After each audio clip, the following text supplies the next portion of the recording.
Yeah. Kane's gonna name the trait. Kane's gonna bite the bullet. Well, I mean, I'm pretty sure he will, but I was more interested about the meta objections to name the trait because it seems like, or at least I've got the impression that you guys have such an objections. That perhaps I assume that some type of fallacy is being committed when the question is being asked. If you want to bite the bullet, then I take that you agree that there is no issue with asking the question. And by issue, I mean no fallacy is being committed, and yeah. That wasn't the comment was like, that's just pointing out something trivial about, like, you know, vagueness, which is where you're like, oh, okay, values lost at some vague point. Okay, great. What have I learned? Nothing. Well, I mean, maybe you didn't learn anything. Maybe you did. Maybe you were unaware of the entailment of your position, and there are many people that I've talked to that didn't know that that's entailed on their view. And well, I mean, those people are obviously dumbasses because they think entailment is a meaningful thing. Well, maybe, I don't know. But the point is that they did learn something, right? And what exactly is the problem? What did they learn? That they pretended that entailment means something? What's entailment mean? Well, entailment means that they're logically committed to certain view. No, they're not. What do you mean they're not? They're not committed to it. Why are they logically they don't? Why? Who said that they subscribe to those inference rules? Well, they did. Yeah. Oh, I would never say that. It seems like they're dumb. Well, maybe, but they did, yeah.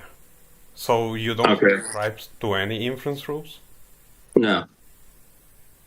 Okay. And so that's the objection to name the trait? Well, like if we can't have like logical entailment, name the trait doesn't work. I mean, I agree with that. Yeah, there's no logical entailment. Huh? What do you want? All right, wait here. Let's Kane jump in. He's going to name the trait. Well, I mean, before we proceed to like naming the trait, like, can we just clear any meta objections if there are any? Well, I think Kane's probably a more productive interlocutor because I don't think there's any inference rules. It would be probably, yeah. I mean, it might be more productive if Kane were to say something here. Yeah. Right. Like, Kane is like, when I watch your videos on YouTube, you're like you seem like a very cool and nice person. And then when I'm talking to you, I'm like shaking. I'm like, what is he gonna say? You know, he's gonna be mean to me or something. He's an intellectual powerhouse. You better watch out. Kane's gonna come get you. You don't know what Kane's gonna say. Yeah. It's it'll be interesting to hear what his contribution is. Yeah. Yeah, Kane. Just bring it whenever you're ready. I'm all ears. I stopped farming Travinkel in Diablo 2 for this. I didn't understand anything in that sentence, but okay. So, Kane, what do you think name the trait highlights about people's worldviews? Do you think it does a good job at uncovering some deep information about what people think? I don't know, maybe. Probably not. It's not. It's difficult for me to talk about this because when I've talked about name the trait in the past and I express my objections, people then say, that's not what name the trait is. In fact, I once expressed some objections to it, and I believe I was talking to Avi, and he said that name the trait wasn't even an argument and that I'd misunderstood what it was. So with that in mind, I just sort of feel like I'm kind of, I don't know what to say. I thought I was going to hear an argument and then I would say something in response, but I haven't heard anything at the moment. It's just like I'm being asked to express an objection to something. I don't know what it is. So. Oh, well, I mean, then there just must be a miscommunication because I got the impression that you have an objection that you wanted to unpack. Oh, wait, so So name the trait is like a dialectical process. Is that right? It's not an argument. That's what I take it to be. Yeah. So like when Ask Yourself has like that like flow chart or whatever with like a premise, if you reject it, you're contradicting yourself. Like what's that? That's not an argument? Well, that's an argument so far as I understand that is being given if you say something like the value isn't lost, but the being in the last world has value. So obviously the value has been lost somewhere. So that the argument is meant to show that it's going to lead to a contradiction, and the contradiction being the contradiction being the value has been and hasn't been lost. Okay. So the argument sort of implicitly takes for granted some sort of classical logic scheme, or maybe it could be a many valued logic, but like something where you can't have contradiction. Something where you can't have contradiction. What? Yeah, meaning like so it couldn't be a true contradiction that value is and isn't lost at the same time. Well, I mean, you can accept the contradiction if you like. But typically when I run the dialectic, I'm saying that, let's say I'm debating a meat eater, right?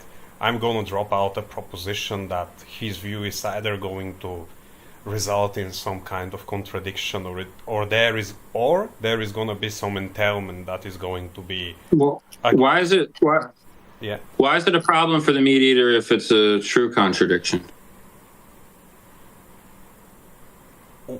Repeat that one? Why it is a problem if it's a true contradiction? So value is and isn't lost, and that's a true contradiction. Well, I mean, that's just gonna be rejecting the law of non-contradiction, and so the problem is going to be practical, of course. If you can deduce a contradiction on one's normative applied ethical position, then it's like your decision-making process is already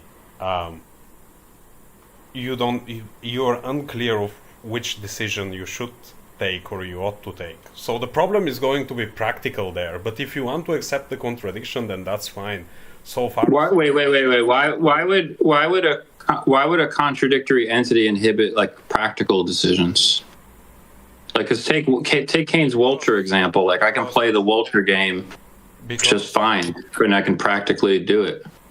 I agree, you can. You've asked me what the problem is. You know, it would be a problem for me if, on my applied ethical view, it's going to be entailed that I shouldn't do an action in the same way in the same time. I'm going to be confused, and it's going to be a practical problem for me, I assume for most people.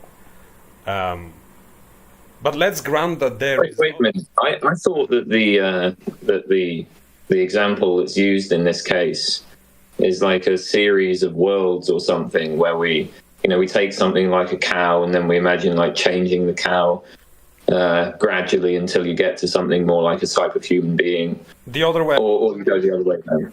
Yeah. Right. But that has... Now, if you end up deducing a contradiction there, what practical consequences does that have? Because you're imagining these very outlandish alternative worlds. I mean, it doesn't seem like that's something that's going to crop up in your daily life very often.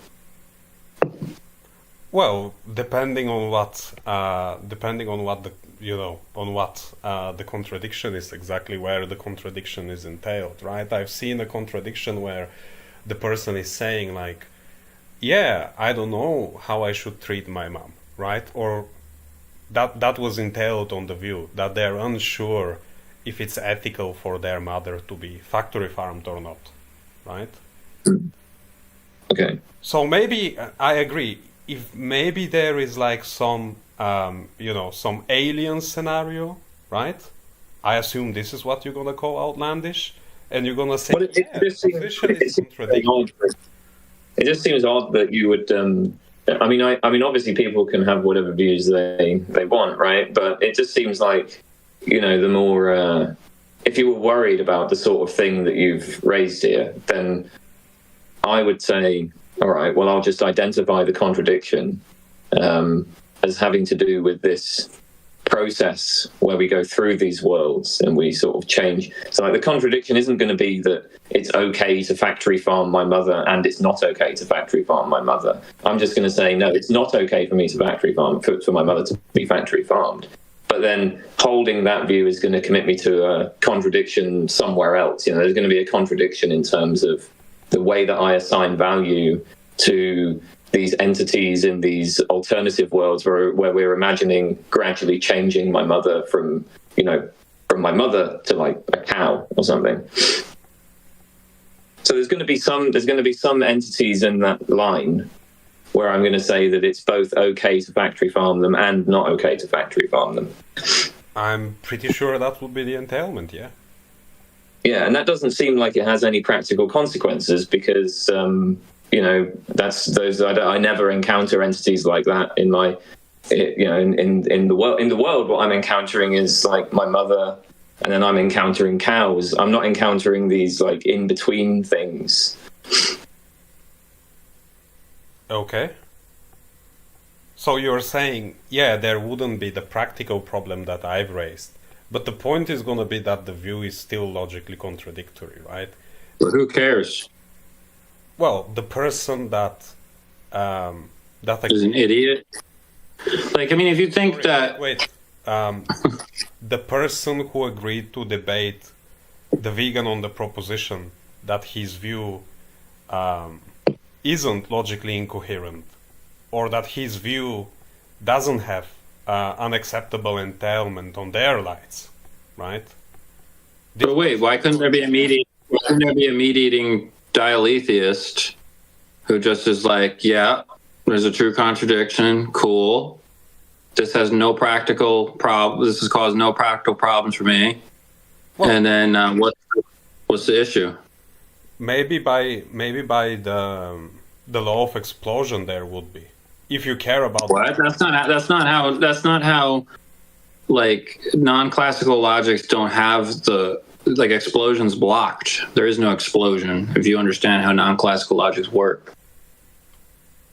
Yeah, I've heard of some non-classical logic, yeah, but I don't. They don't have explosion. It's blocked. There is no. I mean, Kane could explain this more than I could, but I've watched. I believe Kane had a video on non-classical logic. I've watched it, so I'm familiar with the explanation. But I really want to know, what are you arguing about right now? So you're saying, yeah. I'm just saying, like, it doesn't. So, like, the name the trait is defeated by just saying I don't care about the law of non-contradiction. That's it. That's all it takes. So I don't see what the reductio to saying, like, okay, yeah, there's a true contradiction. There is a place where value is and isn't lost. It has absolutely no practical implications because I just don't eat my mom and I do eat a cow, and the end. Are you defending the position right now that the position of the meat eater in question, or the solution is just to accept the contradiction?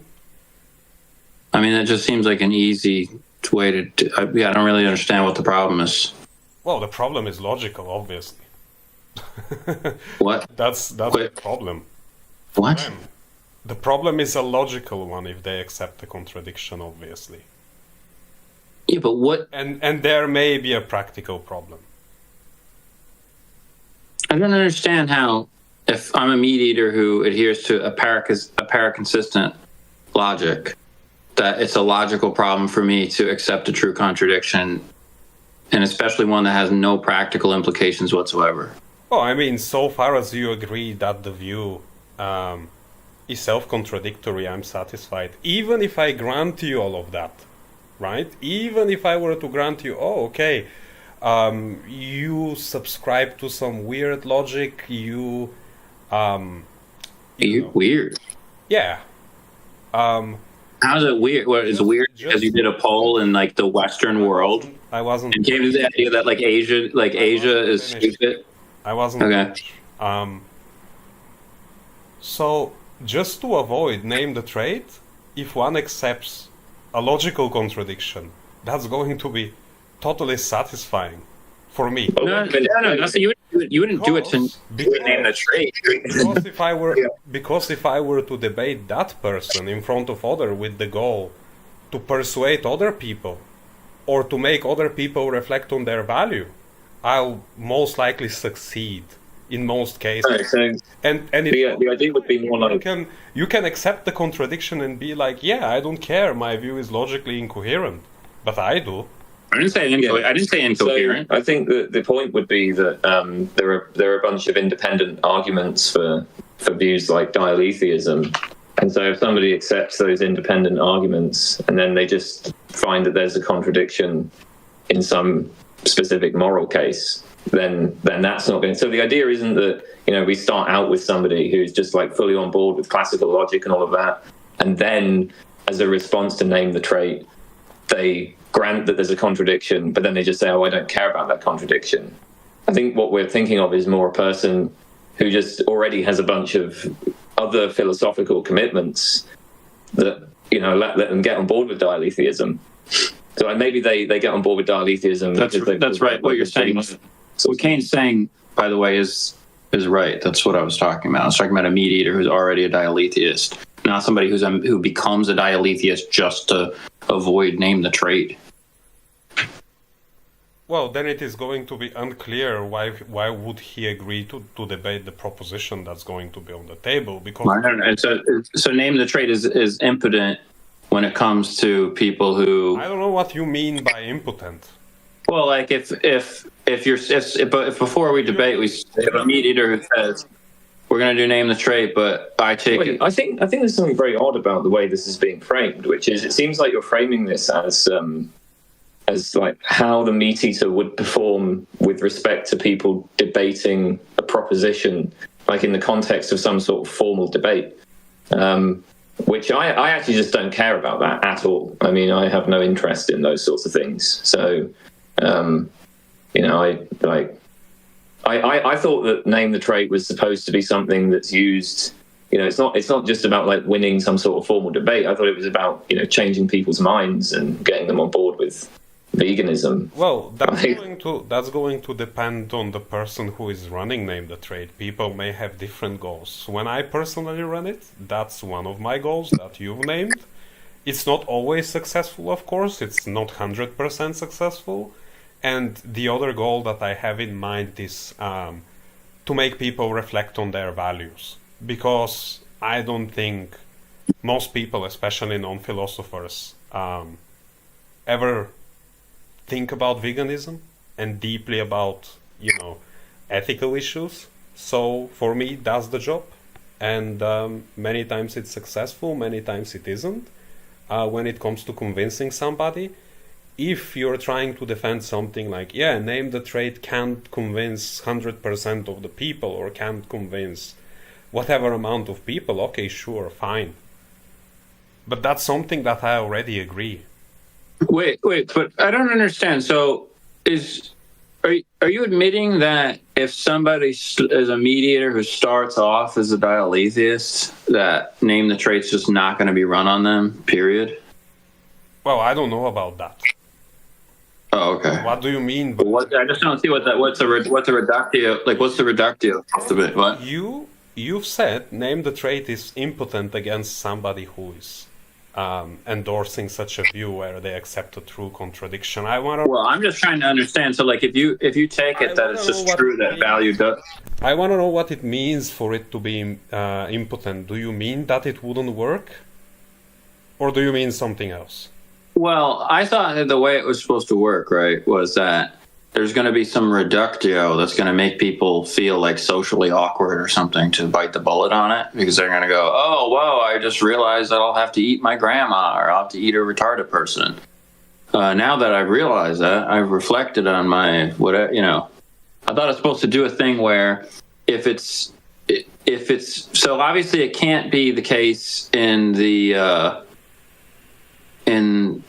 non-classical logic context that the gotcha is going to be that you contradicted yourself, because that's not a gotcha. If it's a true contradiction, it's a true contradiction. It's not a gotcha. So maybe it's not a gotcha for a specific person who endorses a very specific view, and the fact that somebody accepts true contradiction doesn't mean that they accept them everywhere, right? I know that. Yeah, But even granted that, what is the claim that you're making, that the person wouldn't be moved psychologically? Maybe, I don't know about that. I don't know about that. Never debated such person. I don't know how they would feel, whether or not they would accept the contradiction. Well, no, but think about the example that we had earlier, right? So when Kane was talking, right? So you've got some hypothetical being where you say value is and isn't lost. This is a highly weird being where it has no practical consequences. And we say, okay, there's no practical consequences. I do agree that value is and isn't lost. All right. And then what? He agreed that his view is self-contradictory. Well, yeah, I mean, it's a true contradiction. That's what he takes it to be. Uh-huh. Okay, so it's a true contradiction that value is and isn't lost. Just grant that, right? Or that's what they're saying. So now, the question is something like, what is the reductio? I mean, clearly, if the gotcha can't be, oh, it's a contradiction. They don't care. Like, they think it's a true contradiction. Yeah. So, no, but then they don't care, but I do care. So far as my goals are concerned, into convincing people and making them reflect, that would be an outcome that I would be very happy with. Wait. So the outcome you're happy with is just that you were born in the Western world where there was the outcome that I'm gonna be happy with is if I were to debate somebody using name the trait and they affirm a contradiction. So far as I'm concerned, there, really big portion of my job is being done. Wait, but don't you think it's a little weird that you think that just on the basis of like, okay, you were born in a Western society where there were like intellectual trends that led people to have, like a logic that only had the values true and false, and so therefore gluts were, I don't know, not accepted because of just some cultural accident. Like, I don't really get why that's a big victory. It just seems like really shallow. Why it is a big victory? Yeah. Because it serves my goals, which are to make more people go vegan, to think about their values. And if somebody... What percentage of the population do you think are have a strong commitment to classical logic? I don't know about that. But I still want to know, you've asked me 10 questions, and I still want to know, what do you mean when you've said name the trait is impotent against somebody that accepts true contradictions? What's impotent? I just don't see what the reductio. I don't see it does, because it's lacking two kind of things that it's supposed to show the meat eater being wrong. So it's supposed to either use a reductio to have some socially awkward, uncomfortable consequence, and the given the reductio. Contradiction, right? When we talk about which they don't, that's off the table because we're in the framework of a non-classical. When we talk about reductio ad absurdum, I understand it to be that the positions that the person in question holds lead to some type of a contradiction, or that's not always what a reductio. I don't mean to be rude, but I'm getting kind of bored. All right, fine. I'll stop talking. Was there like anything else that like we wanted to like bring up here, or like? Well, I've thought you guys had something to bring up here. Well, I was trying to understand. Here's what we were talking. Wait, how did this happen? I thought that there was somebody who wanted to do name the trait on me, right? Yeah, he said when I thought that's what was. And now when he was like when being told when you had something when you were on vacation, right? When you were on vacation, this dude said he wanted to name the trait on you. Wait, right. Hold on. That's not what I've said. I've said that I'm interested in Kane's subjection to name the trait. I think it was as more of an idea that, but it's to clarify this, not to waste Kane's time and my time, right? This thing first. What about my time? Where's your time go? Why was my time not mentioned in the wasted time? You seem to be having fun, right?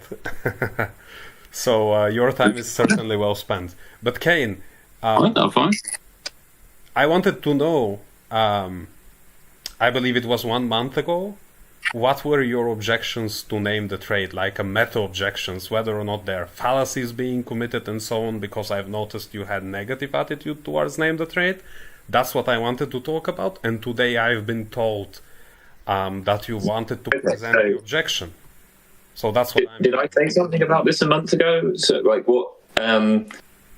I mean, I don't remember what I said. So, I mean, you'd have to tell me, if you gave me the argument that, you accept, then I can tell you what I think is wrong with it, or if I think there's anything wrong with it. In the case of something, I mean, I suppose my general view of something like Name the Trait is, I mean, okay, in addition to the points we've just been talking about, okay, it just seems like you can accept a contradiction there. I think another perfectly fine move is just to say, look, this is when we imagine doing this process where we change, say, your mother into a cow. It's just vague, right? There is some point where value is lost, but it's not like we can identify some specific point, but this is just an instance of vagueness in the same way that you can talk about, okay, where's the exact line between somebody being bald and somebody being not bald? Or where's the exact, line between, an egg and a glass? For pretty much any two things, you can kind of set up this thing, or it's just going to be unclear where the line between them is. Just doesn't seem like a problem to me to just accept that this is another instance of vagueness. So that's another thing, and then there's probably a few other things as well. But again, unless you want to tell me what you take the argument to be, it's hard to say anything. Yeah. So just first to address the vagueness, obviously, when we run the dialectic, there are going to be many people who wouldn't be able to point out exactly where the value drops. But we can also accept a vague answer to it, or, whatever they think the value starts to drop. And then we can test that with, a hypothetical, for example. It doesn't need to be, the dialectic doesn't require a specific point. It can be a vague point. You can even answer with I don't know, but then, oh boy. Okay. Then there is going to be a reductio, right? If the answer is I don't know. Is there? I mean, I don't know. Would you like to explain what the argument? I mean, I feel like I'm being asked for an objection to something, and it's like, what do you want me to say about this? I haven't heard anything. I haven't heard what the argument is. Well, I mean, I told you. Coming into this conversation, I thought you had the objection, right? Well, no, you just... Okay, look, let me try to help, okay? So, actually, because this is supposed to be some sort of dialectic process, so I assume it can go in many different directions. There's many different paths that I take it. If you're thinking of this as some sort of dialectic process rather than a specific argument, well, that's fine. But then, how am I supposed to know what sort of path? I don't know. This just seems like a very strange conversation to me. Yeah, to me too. Wait. About this point about the vague boundaries, right? So he's trying to say something like, if you said, let's say some person said, I don't know where the value drops off, right? Some usual person. That wouldn't be a subjection, right? Oh, no. I know. I understand. I'm just trying to. I don't think Kane is as familiar with Name the Trait as you and I are. All right. So, if somebody said, I don't know where the value is dropped off, the reductio is supposed to be something like, well, what? So if a person had a single cow hair, you would be fine with killing them? So you don't know that? Are you really saying that you don't know that a single cow hair is enough for you to still have value? That's supposed to be ridiculous, you see. So so I don't know can't be the answer. Yeah, I mean, that's garbage. So obviously, I don't know can still stand perfectly fine. That's the answer. Well, yeah, okay. So we're going to that. So this is what I mean. This is where I wanted to bring it. Hold on, just to be clear. You don't know whether or not it's ethical to factory farm a human with a single cow hair? No, so I think the answer would be no, it's not ethical to do that. You can't do that. No. Okay. So then we do know, at least in one instance. So the answer is not... The answer isn't I don't know, when you say I don't know where the value drops off, we're not making the claim that But this entire series, I just have no idea. It's the same as with other sorts of vague boundaries. So, there's going to be loads and loads and loads of cases where I can say, yeah, that guy's bald, that guy's bald, that guy's bald, and I know that. And I know that for all of these different variations on what a person's head can look like. And then, is what you're saying. You're going to have some idea where the baldness... Yes, there's going to be a bunch of cases where you say, I know this, and then there's going to be loads of cases where you say, that guy's not bald, that guy's not bald. And then there'll be some cases where you just say, I don't know. And so in the same way with this transformation of the human being into the cow, there's going to be some cases in the middle where the answer is, well, yeah, the value drops off somewhere there, but I'm not sure exactly where it is. And that's a perfectly fine answer. I agree with you. Wait, so what? So where is the ridiculous? That seems like the intuitive. I mean, that seems like the natural. The ridiculous thing is going to come, right? Because, look, let's say the person is asked a question, and first they say, I don't know. Then we give the one cow hair human reductio. They say no. I don't think that's what anybody meant by I don't know. I think that's just like a completely uncharitable way of interpreting them saying I don't know. But okay. Well, maybe. I don't think it's going to... obviously, yeah. I don't think it's going to be unfair to interpret it that way, because clearly we are talking about a series of possible worlds, and that's going to be explained to them. So I don't take it to be uncharitable. But my point is, then they're going to narrow it down, right?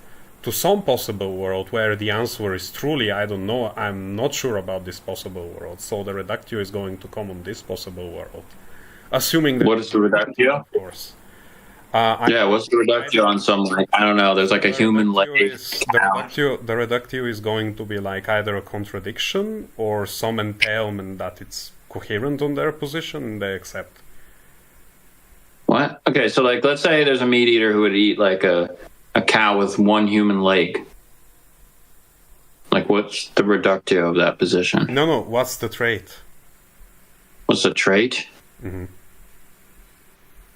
What's the trait? The trait? Sorry, let me summarize that for you. When they start narrowing down the possible worlds, right? They're going to name some point where they're going to be unsure about the value. So the answer would be, I don't know. Say they do know about the human with a cow tail, but at some point they won't know. When they define that point, from the trait named, we are going to derive whatever is to be derived. That's all I'm saying. So here, they wouldn't necessarily have a point. I mean, again, vague boundaries don't tend to work like this. So if you take any kind of classic case of vagueness, then it's not just that the boundary between instantiating the property and not instantiating the property is vague. There's also going to be vagueness in terms of when that vagueness arises. So if you say, well, what's the boundary between something that clearly instantiates that property and the vague cases, that's also going to be a vague boundary. Sure. So I don't think that, it seems unlikely that there's going to be some specific point at which a person just says, right, if you change this tiny little, if you change from this possible world to this very, very close possible world, you take out a cow hair and replace it with a human hair, then bang, right, that's when the value changes, or that's when it becomes vague. Well, that's something that we can test running a trait equalization process, running them through a different sets of possible world where we go closer and closer to the animal and see how their answer is going to change. That's something we can do. Okay. I think that what you just said just completely ignored what Kane was trying to express to you, because he was saying that there's going to be vagueness in terms of what it is to even be moving through those worlds. So it's not just that there's vagueness in terms of where the values dropped off. It's what you didn't understand what he said?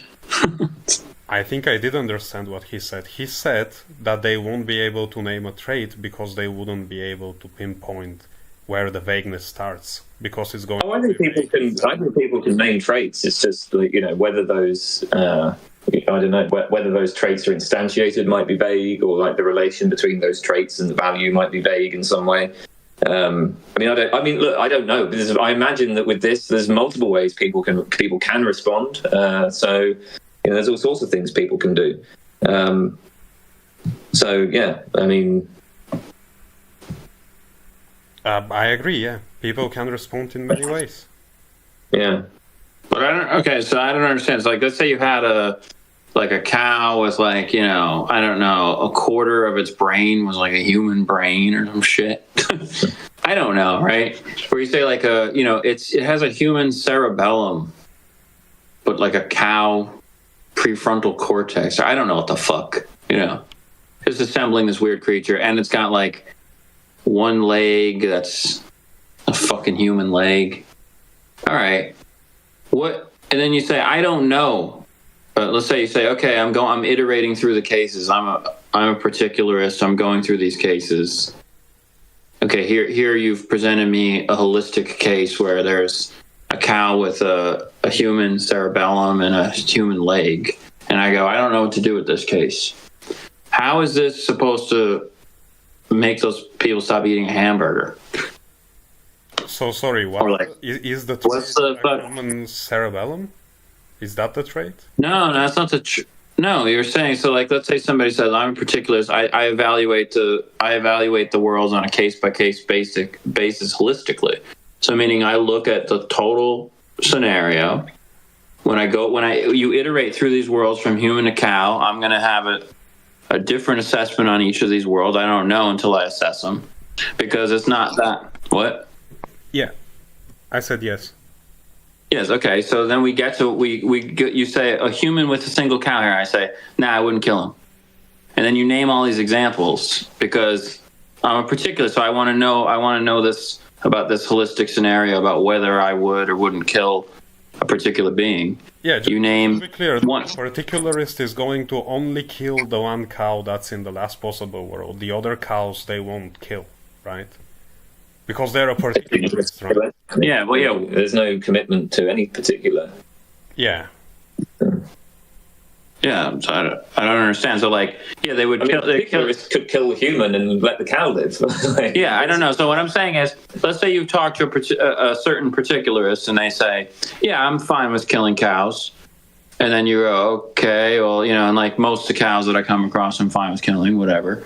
So then you say, what about a human? We say, nah. What about a human with a single cow hair? Nah. Now we go through all these worlds, getting closer and closer to a cow. Uh-huh. Okay? And then we eventually get to a world where it's like a cow with two human legs and a human cerebellum, but everything else is cow parts, and it's somehow alive, like it's a Frankenstein monster. And then you say, what would you do with this? And I go, I don't know. And then how does this make them feel bad about eating cheeseburgers? I don't. That's the part I'm not understanding. What's the reductio? Where are you going to get? Where are you going to get them and be like, ha! You're committed now to eating retarded people. Got ya. So the question is, what the reductio going to be on such a view? One of the reductio is going to be, say you figure out your neighbor was such a being, but you never knew about it. Would you eat your neighbor? That's one reduction. Well, yeah, then they would say, yeah, I don't know. Yeah, they would say, I don't know, because my neighbor's a weird Frankenstein. My neighbor's a weird Frankenstein cow thing. First of all, I'd be surprised. I'd be like, wow, my neighbor's a weird Frankenstein cow monster. And then you would ask, would you eat your neighbor? And then I go, I don't know. First of all, I'm freaked out by the fact that I learned my neighbor. The question is whether or not they're going to factory farm their neighbor or be okay. Yeah, the answer is I don't know. I don't know. What the fuck? Yeah, that's going to be the answer. I know. You're not telling me news here. Either that or some contradiction. So wait, just to be clear, where's the reductio? That's the reductio. The reductio is wait. Reductio. So reductio is that if you tell them, so if they say that they don't know whether they would eat their Frankenstein cow monster neighbor. That's the reductio? Yes. Okay. You're afraid to bite the bullet on not knowing whether you would eat your Frankenstein neighbor. Right. What normal person do you think would have a clear answer on this. Like, do you think that the general population is like really clear on whether they eat their Frankenstein cow neighbor? Maybe, I don't know. That's So what about if you, I mean, why isn't this also, out of interest, like, why doesn't this also work with things that are plants? I mean, what if instead of it being a cow monster neighbor, it was some sort of like a weird human-plant hybrid thing? You know, like, it has like tree parts growing out of it, but like kind of like a bit of a human brain in there or something as well. But do you think that there's also going to be a reductio in that case? If in the last possible world there is a plant, and in the first possible world there is a human? Yeah. So instead of doing it with a cow, we just do it with a plant. I don't think there is going to be a reductio, no. Okay, Wait, so what? why? So there's a Frankenstein monster with like a human brain, but like leaves growing out of it. Wait, so if there's a human with one cabbage, like one little piece of cabbage growing out of their back, would you kill them? No. Okay. And then so now we take that and you can just ask me what the trait is. I can give you that. You don't need to go through every possible world. Well, hang on though. Okay, so I mean, you can give you can give the trait if you want, but surely there's going to be. I mean, the point is regardless of what you cite as being the trait, right? There's going to be a sequence of possible worlds where we have the sequence transforming atom by atom from a human being to a tree. And so in the middle of those possible worlds, there's going to be some possible worlds where there's these sort of human tree hybrid things that are, you know, whatever the trait is that you cite, there's going to be cases where it's just like, oh, it's not really clear whether that trait is instantiated by that thing. So the trait is sentience. Yes, so there'll be cases where it's just not clear whether the thing instantiates sentience. Like what? I mean, it seems like there's already examples of that in the living world. We don't actually even need to go to these weird possible worlds because you can just look at the variety of creatures that have lived in our world, and you can see that there's a gradual change from things like single-celled organisms like bacteria all the way up to humans. And it's like, well, you know, are we going to say that I don't know, worms are sentient? Do we say that like bacteria are sentient? It's not entirely obvious where that line is to be drawn. I mean, different views in philosophy of mind are going to end up drawing that line in different ways. But either like wherever we draw that line, it's still going to be the case that like, do you think that you go from sentience to non-sentience by just changing a single atom? And if you do think that that's the case, do you really think that you can identify where that happens? I think, given my current worldview, I think I can get pretty close to it. Obviously, not a single atom. Really? All right. I don't understand why are you laughing. I've been trying to answer the question. We'll talk to us about that. Okay, where is it? Where's the line between sentience and non-sentience? Well, I would say the beings that are sentient have brain and have a complex central nervous system. Okay, and you think that there is an exact point? You think there's like an atom difference between beings that have brains and complex central nervous systems and beings that don't? No, I didn't say an atom.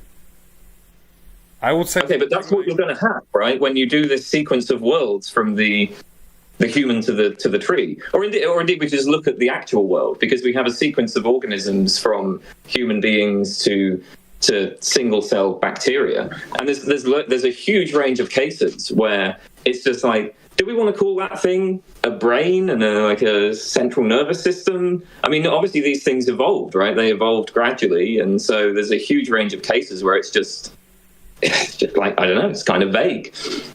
So I don't know why are you bringing up the vagueness objection, where I said that in the beginning of this conversation that vagueness is not a problem for me to run name that. Okay, well, yeah. So the reason why I'm bringing it up is because you just said that the reductio in the case of the cow was, you're saying that if you can get somebody to admit that they're not sure whether they would eat their Frankenstein monster human cow hybrid neighbor, that you're going to say that's the reductio. That's just like a complete, that's I guess, a completely absurd thing to be committed to. Yes. But now it seems that we have a similar problem where, you know, you can have some sort of organism that's in between a human and a tree, where it's just not clear whether it has a brain and a central nervous system, where it's not clear whether this actually is sentient. And so it's just say, I don't know what I would do with that thing. And so I mean, it seems that if the human cow hybrid is supposed to be the reductio, if they're saying you don't know, in that case, it's supposed to be the reductio. I don't know, why wouldn't it be why wouldn't it also be a reductio in the case of the human plant hybrid? I mean, they just seem completely, like, you know, structurally identical to me, these cases. Especially if you give answers like, especially if you say things like Dr. Avi said, where he'll say things like, I don't really care much about what the consciousness of a spider is. If you agree a spider is sentient, obviously, like, look, if we are talking about some type of trivial sentience, which I call to be something like a being just experiences, like, let's say, like darkness and light, right? But they don't experience complex feelings like pain and suffering and so on. Obviously, I wouldn't care about that sentience too. That's weird. So sentience actually isn't the criterion then. There's some other specific type of sentience that you're... Yeah. I mean, it doesn't bother me. You can have whatever trait you want. Yeah, but it's not sentient. I thought you had an exact line, and you said you were very close to it, but it just sort of seems like this is a bit... I'm very unclear as to what this exact line is, or that it's sentience. Right. It seems like sentience could be constituted of just detecting light and darkness.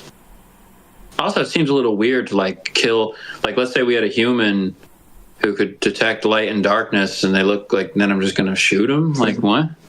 Seems weird. It also seems like you're committed on that view to taking it that people with locked-in syndrome are just less valuable than. Because say there was a person with locked-in syndrome. You know that their entire body's numb, so they do have a less complicated experience in terms that they don't move around and they're numb. I'm committed to that. I just don't understand. Well, because it seems like you're. That's I'm just saying. Representation of my position, first of all, right? Because my position would be. You said that as the complexity of sentience goes down, the importance of the being drops off. I didn't say that. But wait, so a being that only perceives lightness and darkness, you don't care about killing them, right? I maybe care. There may be some other values that would account for that, right? But so far as veganism is considered, a being that is sentient to the point only to experience darkness, it would be vegan to kill them and eat them. That's the position. It's not the position that there wouldn't be some other value of mine that would account for that. That wouldn't account for that. So you saying that I wouldn't care or that I'm committed to, to viewing certain people with disabilities being less valuable is just false. Can you admit that? Well, I'm trying to understand why the sentient thing that sees just light and dark. Why is that less valuable? I didn't make the claim it's less valuable. I said it would be vegan to kill them. Okay, so it's vegan to kill them, but they're still the same so you can kill things that are the same. Instead of talking about what's vegan and not vegan, why don't we just focus on what we're committed to on the basis of this specific argument? I mean, right. I don't know. It just seems because who cares what counts as vegan and not vegan? I mean, it's the question, I suppose, is if we run something like name the trait, then where does that lead us? I would have thought that would be the more interesting question here.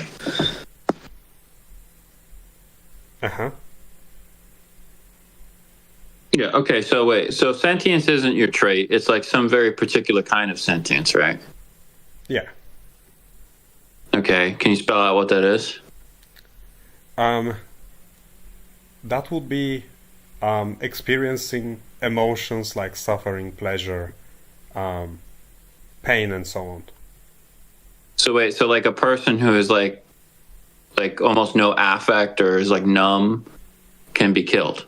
No, they would be sentient, on my view.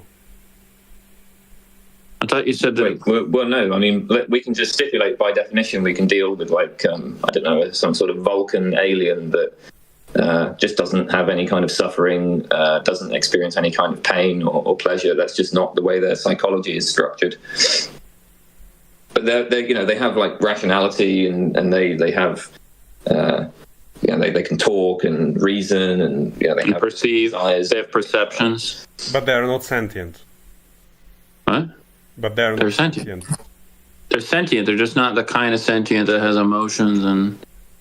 They have like the sentient of like a spider or something. No, I mean this is somebody who is, like pretty psychologically sophisticated. I mean, this is the sort of but they don't have a Vulcan. Yeah, they don't have emotions. They're not like happy or sad. They don't have any affects like that. But they perceive. They have complex, vivid perceptions. It wouldn't be the sentient that I care about, is what you're saying. Yeah, but would you kill a Vulcan? A Vulcan is as smart as a person. They can reason like a person does. They just don't feel emotions, and they don't. Let's say that they're numb. They don't feel any. Probably I wouldn't kill them, but if it is a sentience that I don't care about, like just experiencing, like, having the experience of, I don't know, a spider. Granted that the spider has this trivial sentience that was described, then I wouldn't object to it being killed or factory farmed. Would you object to the Vulcan being killed and factory farmed? Does the Vulcan has the sentience that I care about? If no, well, I'm not really sure. I'm actually trying to figure out what the sentience you care about is, right? So I'm just asking you, right? Like I'm just stipulating that this being is somebody who is, sort of capable of reasoning like a person. They're capable of like doing philosophy, for instance. They have very rich perceptions, but they don't have emotions. They don't have pains. They don't like suffer. So they're kind of completely ahedonic. I just wonder what your view is of that. Like, is that the kind of sentience that you care about? So it's like a robot, basically. A robot. I mean, kind of in the sort of traditional sense, I suppose. Yeah. Yeah, I guess I wouldn't care about that being. So I think it's interesting that it's weird that you consider it to be a reductio if you can get someone to admit that they are not sure whether they would kill their Frankenstein cow human hybrid neighbor. But you're just happy to accept that, I mean, I just don't care about these Vulcans. I mean, it's fine. I'm not saying that as an objection. I just think it's kind of interesting. It's also a really bizarre thing for a vegan to say. You would eat their meat, right? You would eat like the Vulcan meat? No, I wouldn't. I don't like the taste of the meat. But why would it taste just like a vegetable? Let me explain the first thing. So you're saying it's a strange thing that in one case I call it absurd if the person were to kill their... Yeah, it is really weird. The reason why I say it's strange... Wait. But in the second case, where I'm okay with murdering or letting a robot-like being that is not sentient or has some trivial sentient... They're not a robot. They're biological, but they don't have they have ahedonic. But... Sure. They're biological. Plants are also biological. Who cares about that, right? And you're saying that that's weird. How is that weird? That's perfectly consistent with my value. So, I mean, it's perfectly consistent, sure. But the reason why I think it's weird is because I suppose I'm thinking of it in terms of like how this is going to play out to sort of, audiences and so on. I think that there's a lot of people who, the Vulcan being is a being that is, I think, like a very intuitive one to think about. And it's a being that like we have familiarity from with fiction and stuff, like there are science fiction shows that have alien beings like this. There's people who might have them as their favorite. You can very easily imagine kind of getting along with such a being, and it does I don't know. So I imagine for a lot of people, I mean, I could be wrong about this. I've never done any empirical work on this, but I can imagine that for a lot of people, the idea that it's okay to just slaughter the Vulcans would be a bit shocking. Whereas when you describe this like human cow hybrid, it really is. I mean, to me, it's like, what am I even imagining there? That's a very strange thing. What would that thing even be like? And so I don't have strong intuitions about how I would feel about it. Especially again, if that audience was already okay with killing regular cows. Right, exactly, yeah, because you're playing this to meat eaters, right? So I don't know. I mean, again, I'm not saying that you're being inconsistent. I'm not even saying that this is it's not an objection to your argument, to your position. I'm just but even if I were to grant everything that Kane says, let's say the audience is such that they are okay with murdering the neighbor, right? But they're not okay with murdering... Well, they're not okay. They'd probably be confused like Kane. Yeah, they don't know. Hold on. I'm saying even if we grant that, right? And even if we say that my values are, strange to the people or repugnant to the people, all that this is going to show is going to show that people don't like my values, people don't like my sentient criteria, perhaps, right? But it wouldn't be an objection to name the trait process, which is what we are here to talk about. Okay. So, not understanding, why, why you run it. I think this whole conversation has been a demonstration of I mean, like this seems. It just seems like the point is that name the trait is the sort of argument where, I mean, I'm looking at it as somebody who doesn't, I'm not somebody who really. I don't get on board with it initially, right? So I'm just kind of looking at this. I'm sort of on the fence about it. I'm like, okay, let's see what this argument's all about. And then, I hear this name the trait process, and I just think, okay, it seems like there's a whole bunch of ways of avoiding anything that I would regard as a problematic conclusion. And it also seems like the very same process, if we apply it to the case of plants, is going to lead to conclusions that seem just as problematic. So it just doesn't seem like a very persuasive argument to me. I mean, that's my reaction to it. Now, I mean, if the idea is that, look, you yourself have thought through name the trait, and you've come to a position that's perfectly consistent and all of that, I mean, yeah, fine. There's no objection on that point. So I don't know. I suppose it depends on what you're looking for exactly when you ask for an objection to this argument. I can say that to me, it doesn't sound very convincing so far. Oh, I mean, I believe you when you say it's not. It doesn't sound convincing to you, because I saw your reactions to it were very. You had a negative attitude towards name the trait, or that's at least how it seemed to me, right? And I was thinking whether or not you believe there are fallacies being committed, or something more substantial than that. But I don't really believe in fallacies, period. So I mean, I'm not going to say that there's fallacies being committed by this argument. No. So all you're saying is that you're just unconvinced by name the trait, or that it doesn't move you. Yeah, I'm not going to say anything more than that. I can tell you my reaction to this, and I can give you my reason. It also I would add that maybe, I don't know if Kane's just not saying this, but I think he has said it in other points of the conversation, which is that it also seems like not only is it not moving to him, but if you imagine it moving an audience of meat eaters, it just seems like it's not going to work if the people are educated. Maybe if they're a bunch of dumbasses, yeah, but it does seem like there's a lot of very obvious, ways out. There's a lot of kind of ways of presenting similar processes, like the plant thing, that would, I think, undermine people's confidence that this is something that should change their views. But I mean, look, I could be wrong. I don't know how people are going to react to things. I mean, those are a bunch of empirical questions that JaQues made just now. So I don't know why that is interesting to talk about. How would the people react presenting, asking the vegan, what's the difference between the plant and the human, right? And they name sentient, and then the meat eater is going to to ask for clarifications, but just to remember that in the beginning of the conversation they were not okay with clarifying their views. They were screaming vagueness, and then when the vegan is trying to narrow it down to some point and they're gonna say, yeah, that seems pretty weird.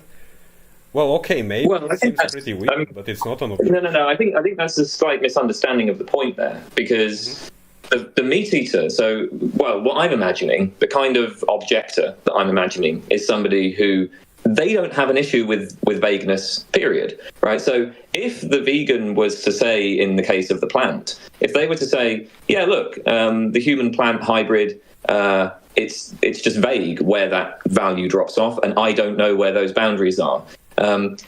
If the vegan were to say that, then of course the meat eater would be like, yeah, that's fine. But then in that case, if it's fine for you to do that with the human to the plant, why isn't it okay for me to do that when it comes to the human to the cow, right? Like, that's the point. It's not that they're okay with vagueness in one case and not okay with it in the other. They're okay with it in both cases. And then the question is going to be to the vegan, well, if you're okay with it here, why aren't you okay with it in the case of the human to the cow?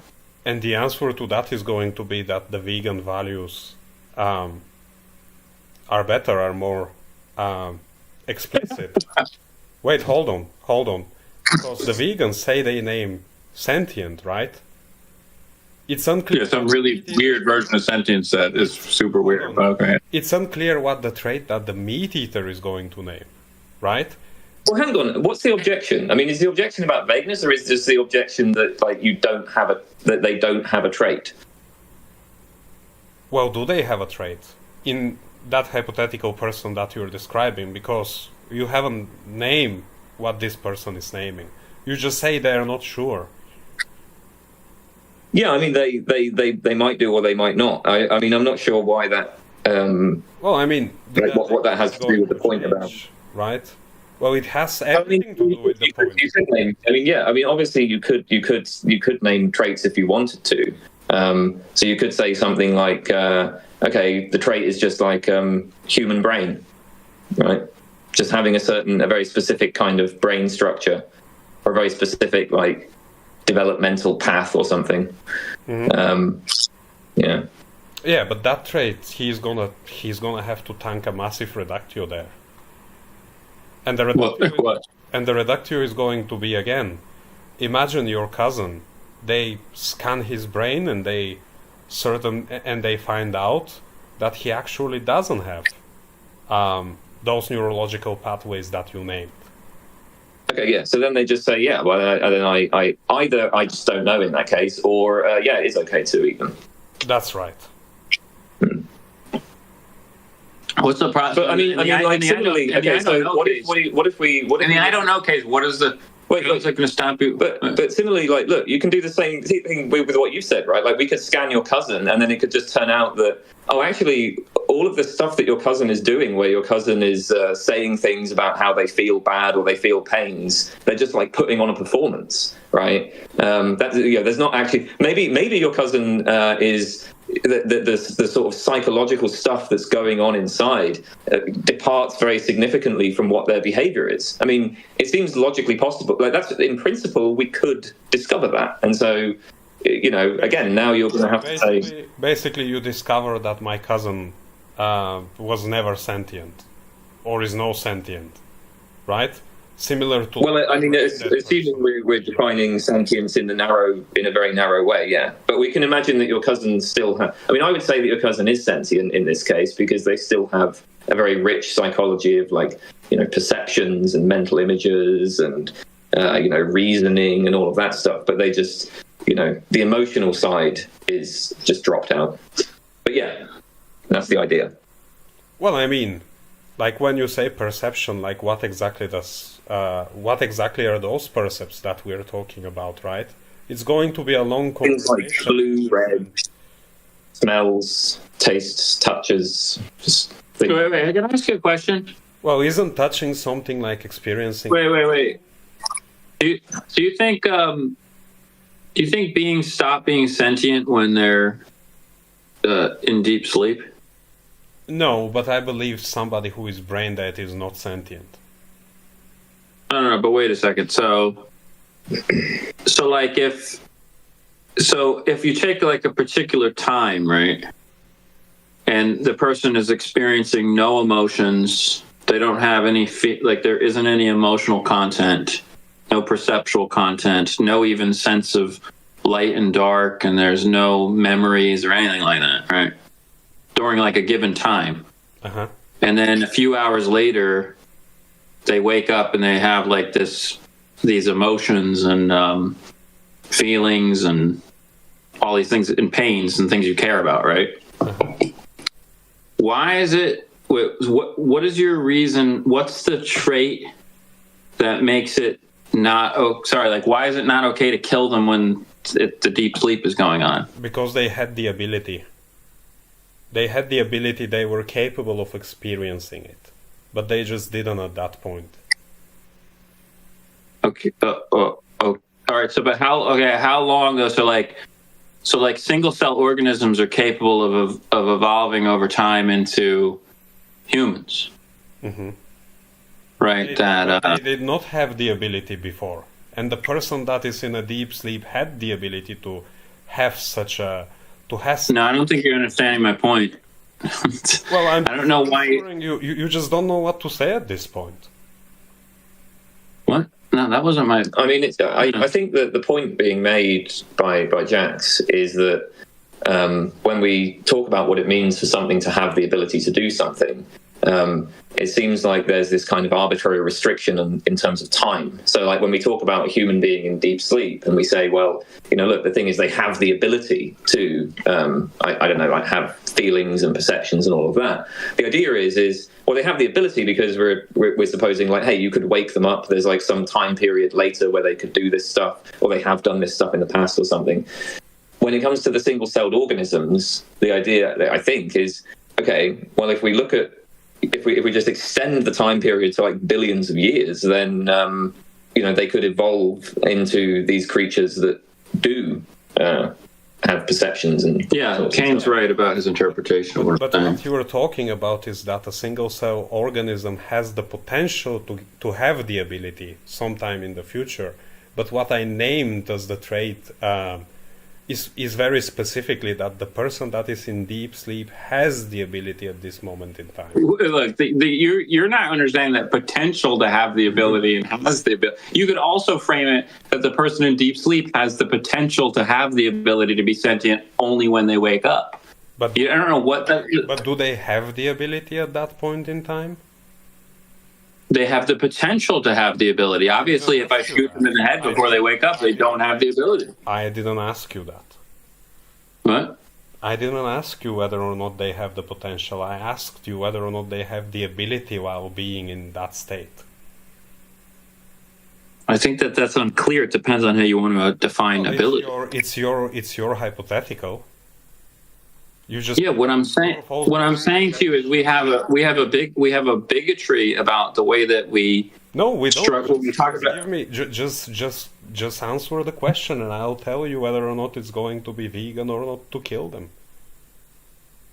Why do we care whether it's vegan or not to do something? That seems. I don't even know what that means. Also, there's a bunch of definitions of veganism. I feel like a bunch of vegans would be really uncomfortable killing an animal that could just experience light and dark.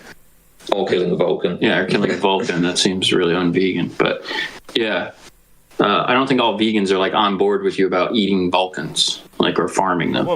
Probably many vegans are not on board with me eating. What was this animal called that doesn't have a brain in the water? Oyster. Do you eat oysters?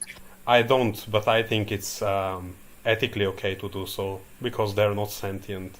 On so far as my view is concerned, and many vegans are not okay with that. There are also vegans that are not okay with eating certain plants. Yeah, so then it seems like a really uninteresting question to keep talking about, like what would vegans do when they don't agree? Why are you raising it? You were the one who said it. we didn't raise it. No, you were the one that raised it. No, you were the one who just were talking. You were the one who was talking about what is vegan and not vegan to do, and then I said that doesn't seem like a very interesting way to frame this. Well, I mean, okay. So, what's the answer to the question then? Wait, the answer about whether somebody has an ability in deep sleep? No, the answer about the person in that hypothetical that you've named.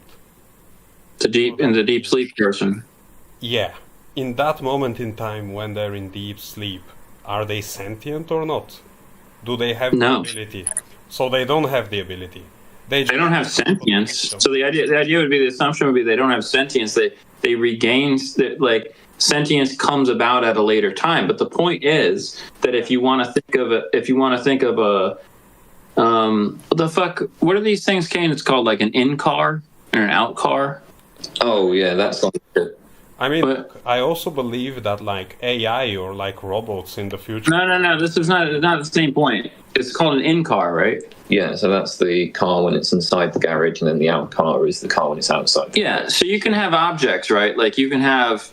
So are you familiar with like a time worm? So like if you take a B theory of time, you can have like a worm-like object that is in a 4D space, so it's existent over time. Like you might look at your life as like a 4D kind of worm in time. Mm-hmm. Right?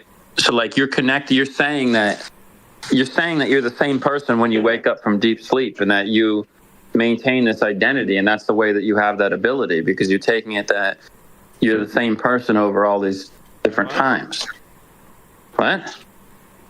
Did I say? I mean, I don't know what you mean. So wait, so then you're saying that this thing has the ability to maintain its identity? I don't know what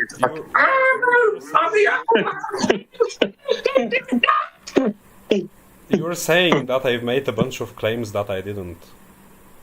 Wait. I'm just trying to understand. Like, I'm trying to give you an example, right? Trying to understand what's the objection. You look, a baby looks way different than you look. Like when you were a baby, you look way different than you look right now, right? Are you going to give me the objection? Because it's getting pretty... What the fuck? I'm trying to give you an intuition pump so you can understand my example about the bacteria in the person and why it raises a problem for your thing about deep sleep. What's the problem? Like I'm trying to... The problem is it the trait is... Is it a logical problem? You're saying that the trait is sentience, and I think that that's highly suspicious, because I think you could say that there's a good argument that people in deep sleep aren't actually sentient. And you're saying, well, the ability to be sentient is the relevant factor and not sentience itself. So like, what's the problem? I'm trying to say that when you say that you're really clear about what your trait is between a person and a plant, I think that you're not nearly as clear as you believe. And I'm trying to demonstrate that for you. Oh, maybe, sure. I can agree to that. That's what I'm trying to say. How is that a problem? How is it a problem for the media? What the... Dude, I don't... That's the whole... The whole point in contention is that it's not a problem to say you don't know about your Frankenstein cow neighbor, and it's not a reductio. Oh, it is a reductio, and it is a problem for them.